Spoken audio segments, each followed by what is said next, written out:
හවස 6 විතර වෙනකොට මම හිටියේ නෙත්මිගේ ගෙදර ගේට්ටුව ගාව. අහස කළ කරගෙන මහා මුසල වැස්සක් පටන් ගන්න ඔන්න මෙන්න වගේ තිබුණේ.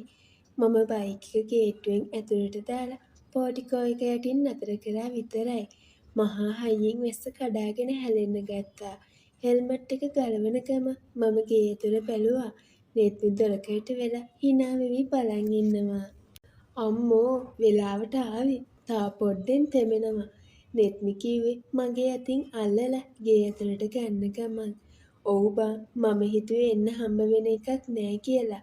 ට්‍රැෆික් එකත් අන්තිමයි. මම කිව්වා. නෙත්මි ඇඳ ඇදගෙන හිටියේ. බොහොම කොට කයිසම් කෑල්ලකුයි ඇඟටම හිර වුණු ටී-ෂර්ට් එකකුයි. එයාගේ ඇඟේ හැඩේ ඒ ඇඳුමට කැපිලා පේනවා. අපි සාලේ මැදට යනකොට මම දැක්කා තව කෙනෙක් සෝෆා එකේ වාඩි වෙලා ඉන්නවා. මම නතර වුණා. කසන් මේ ඉන්නේ මම කිව්ව මගේ යාළුවා. මෙයා සඳුනි. නෙත්මි එයාව අඳුන්වලා දුන්නා. සඳුනි හරිම ලස්සනයි. එයාගේ කොණ්ඩේ හොඳටම දිගයි. එයා ඇඳලා හිටියේ දන හිසට ටිකක් උඩට එනකන් තියෙන ගවුමක්. එයා ලැජ්ජාවෙන් වගේ මගේ මූණ දිහා බලලා hina වුණා. හායි මම කිව්වා. හායි කසන් නෙත්මි ඔයා ගැන ගොඩාක් විස්තර කියලා තියෙනවා. සඳුනිගේ කටහඬ හරිම සිහින්. ඒක අහන් ඉන්න ආස හිතෙනවා. මම ගිහින් එයාට ඉස්සරහින් තිබුණ පුටුවෙන් වාඩි වුණා. නෙත්මි කියා බොන්න මොන හරි ලෑස්ති කරන් එන්න. එදා නෙත්මිගේ ගෙදර කවුරුත් හිටියේ නෑ. එයා තනියම හිටපු නිසා තමයි අපිට එන්න කිව්වේ. එළියේ වැස්ස නිසා පරිසරය හරිම සීතල වෙලා තිබුණේ. ඒ සීතල ගේ ඇතුළෙත් දැනෙන්න ගත්තා. ඉතින් සඳුනි ඔයා මොකද කරන්නේ? මම කතා පටන් ගත්තා. මම බෑන්ක් එකක ජොබ් එක කරනවා. නෙත්මි අපි දෙදෙනා පොඩි කාලේ ඉඳන් යාළුවෝ. අද නිවාඩු දවස නිසා නිකන් ඉන්න එකෙන් මෙහෙ ආවා. සඳුනි කිව්වා. ටික වෙලාවකින් නෙත්මි ලොකු ට්‍රේ එකක වීදුරු 3කුයි වෝඩ්කා බෝතලයකුයි බයිට් ජාති වගේකුයි තියාගෙන ආවා. එයා ඒවා මේසෙ උඩින් තියලා මගේ ළඟින්ම වාඩි වුණා. අද නම් අපි හොඳටම එන්ජොයි කරන්න ඕනේ. කසන් ඔයාට පුළුවන්ද ෂොට්ස් ටික හදන්න? නෙත්මි මගේ දිහා බලලා ඇහැක් ගහලා කිව්වා. මම වීදුරු 3 අරගෙන අයිස් කැට දාලා වොඩ්කා ටිකක් දාලා ස්ප්‍රයිට් වලින් පිරෙව්වා. සඳුනි ටිකක් පැකිලෙනා වගේ මම දැක්කා. අනේ මට නම් වැඩිය බෑ හොඳේ. සඳුනි කිව්වා. අයියෝ සඳුනි අද විතරනේ. අනික මේ කසන් ඉන්නවනේ. බය වෙන්න එපා. නෙත්මි hina වෙලා සඳුනිගේ අතින් ඇල්ලුවා. අපි තුන්දෙනාම වීදුරු උස්සලා චියර්ස් කියලා පළවෙනි උගුර බිව්වා. සරගතිය උගුර දිගේ පල්ලෙහාට යද්දි ඇඟට පොඩි පණක් එනවා වගේ දැනුණා.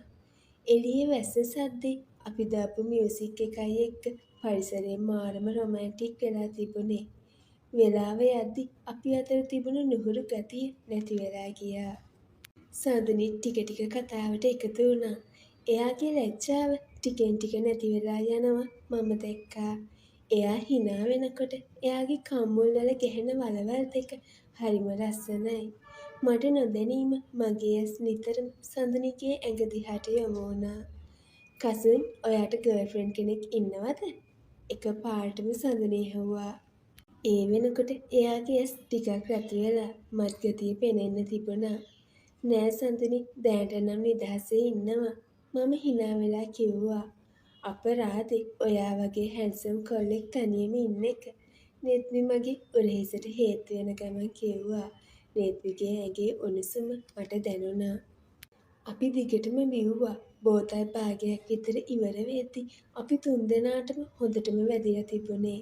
නෙත්මි නැගිටලා ගිහින් ලයිට් එක ඩිම් කරා. දැන් සාලේ අඳුරුයි. නිල් පාට පොඩි එළියක් විතරයි තිබුණේ. මියුසික් එකේ රිද්මයට නෙත්මි පොඩ්ඩක් ඇඟ හෙලෙව්වා. කසුන් නටමුද? නෙත්මි ඇහුවා. මම නැගිටලා නෙත්මිගේ ඉන්න වටේ අත දැම්මා. අපි දෙන්න හෙමින් නැටුවා. සඳුනි අපි දිහා බලාගෙන හිටි පුදුම ආසාවකින් වගේ. ටික වෙලාවකින් නෙත්මි සඳුනිගේ අතින් ඇදලා එයාවත් නැගිට්ටෙව්වා. අපි තුන්දෙනාම දැන් එකට රන් වෙලා නටනවා. මම මැද්දේ ඉද්දි කෙල්ලෝ දෙන්න මගේ දෙපැත්තේ. සඳුනිගේ පිට මගේ ඇඟේ වදිනවා.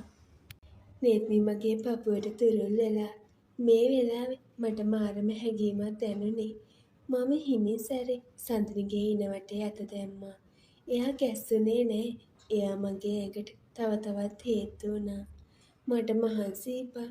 ටික වෙලාවකට පස්සේ රෙද්නි කිව්වා. අපි යමුද රූම් එකට.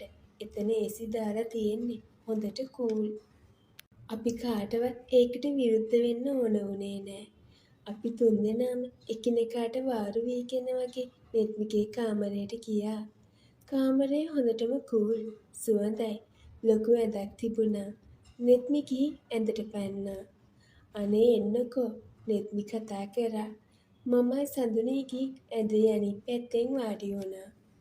සඳුනි එයාගේ කොණ්ඩේ ලිහලා දාලා ඇඳ විට්ටමට ඔළුව තියාගත්තා. එයාගේ ඇස් පියවිලා තිබුණත් එයා හිටියේ හොඳ සිහියෙන් නෙවෙයි කියලා මට තේරුණා. මම එයාගේ දිහා බලන් ඉද්දි එයා ඇස් ඇරලා මගේ දිහා බැලුවා. "ඇයි කසුන්?" එයා ඇහුවා. "ඔයා ලස්සනයි සඳුනි" මට කියවුණා. එයා hina වෙලා මගේ අතින් අල්ලගත්තා. ඒ වෙලාවේ රෙද්නි පිටිපස්සෙන් ඇවිත් මගේ බෙල්ල වටේ අත දාලා මගේ කනට කරලා ඉම්බා. "කසුන් අද රෑ අපි තුන්දෙනාම එකට ඉමුද?" රෙද්නි මගේ කනට කොඳුරලා ඇහුවා. මගේ ඇඟ හිරිවැටිලා ගියා. මම සඳුනි දිහා බැලුවා. සඳුනි මොකුත් නොකියා රෙද්නි දිහා බලලා hina වුණා. ඒ හිනාවේ තිබුණේ කැමැත්තක්. මගේ හිතේ තිබුණ අන්තිම බය නැති වෙලා ගියා. මම රෙද්නි මගේ පැත්තට හරවගෙන එයාගේ මූණට ලං වුණා. රෙද්නි මාව තදින් බදාගත්තා. අපි විනාඩියක් විතර රස වින්දා. ඊට පස්සේ මම හිමින් සැරේ සඳුනි දිහාට හැරුණා. සඳුනි බලාගෙන හිටිය ආසාවෙන්. මම එයාගේ මූණට ලං වුණා. සඳුනි ඇස් පියාගත්තා. මම එයාගේ වලට මගේ තිබ්බා. එයාගේ එක හරිම මෘදුයි. වොඩ්කා රසයි එයාගේ ලිප්ස්ටික් රසයි එකට මුසු වෙලා මට දැනුණා. දැන් අපි තුන්දෙනාම ඇඳ උඩ. රෙද්නි මගේ වම් පැත්තේ, සඳුනි මගේ දකුණු පැත්තේ. කාමරයේ තිබුණු අඳුරු එළියයි. AC එකේ සීතලයි. සඳුනි මගේ පපුවට මූණ ඔබාගෙන හිටියා. මම දෙන්නාම මගේ තුරුලට ගත්තා. "කසුන් මම හිතුවේ නෑ කවදාවත් මේ වගේ දෙයක් වෙයි කියලා." සඳුනි මිමිනුවා. "සමහර දේවල් ප්ලෑන් කරන්නේ නැතුව වෙනකොට තමයි ලස්සන." මම එයාගේ නාල සිප ගන්න ගමන් කිව්වා. රෙද්නි මගේ දිහා බලාගෙන හිටියේ පිරුණු ඇස් වලින්. "අද රෑ අපි තුන්දෙනාගේ විතරයි." එයා කිව්වා. සඳුනි එයාගේ ලැජ්ජාව සම්පූර්ණයෙන්ම අතහැරලා දාලා හිටියේ. අපි තුන්දෙනා එකිනෙකාගේ පහස වින්දා. එයාලගේ සින්දු සමේ පහස මාව පිස්සු වටනවා වගේ දැනුණා. කවදාවත් නොලබපු අත්දැකීමක් මම එදා වින්දා. සඳුනිගේ සිහින් කෙඳිරි සද්දය, රෙද්නිගේ වේගවත් හුස්ම ගැනීමත් මට තාම ඇහෙනවා වගේ. එළියේ වැස්ස තාමත් හෝගාලා වහිනවා. ඒත් කාමරේ ඇතුලේ අපි තුන්දෙනා අපේම ලෝකෙක තනි වෙලා හිටියා. කිසිම නීතියක්, සීමාවක් නැති ආශාව විතරක්ම රජ කරපු ලෝකයක් ඒක. සඳුනි මගේ එක අතක් තදින් අල්ලගෙන හිටියා. රෙද්නි මගේ අනිත් අත අල්ලගෙන හිටියා. අපි තුන්දෙනාම එකම රිද්මයකට ආදරේ කරා. පැය ගාණක් ගත වුණාද කියලා කාටවත් මතකයක් තිබුණේ නෑ. අන්තිමට අපි තුන්දෙනාම මහන්සියට එකිනෙකා බදාගෙන ඇඳේ කුලි වුණා. මම හිටියේ මැද. රෙද්නි මගේ එක අතක් උඩ ඔළුව තියාගෙන නිදාගත්තා. සඳුනි අනිත් පැත්තේ මගේ පපුවට තුරුල් වුණා. එයාලගේ හුස්ම මගේ ඇඟට වැදෙනවා මට දැනුණා. ජනේලෙන් පෙනුන වීදුරුව දිගේ වැහි වතුර බේරිලා යනවා මම බලාගෙන හිටියා. හිතට පුදුම සැහැල්ලුවක් වගේම සතුටක් දැනුණා. ජීවිතේ කවදාවත් නොහිතපු විදිහේ සුන්දර රැයක් මට උරුම වුණා. සඳුනිගේ මූණ දිහා බැලුවම එයා හිටියේ පොඩි හිනාවක් එක්ක තද නින්දේ. රෙද්නිත් එහෙමයි. හෙට උදේ නැගිට්ටම මොනවා වෙයිද? අපි කොහොම මූණ බලයිද කියලා මම හිතුවේ නෑ. ඒ මොහොතේ ඒ උණුසුම විතරයි මට වැදගත් වුණේ. වැස්ස තාමත් වහිනවා. ඒත් ඒ වැස්සට වඩා ලස්සන මතකයක් මේ ඇඳ උඩ ලියවිලා ඉවරයි. මේ වගේ කතා කියවන්න කැමති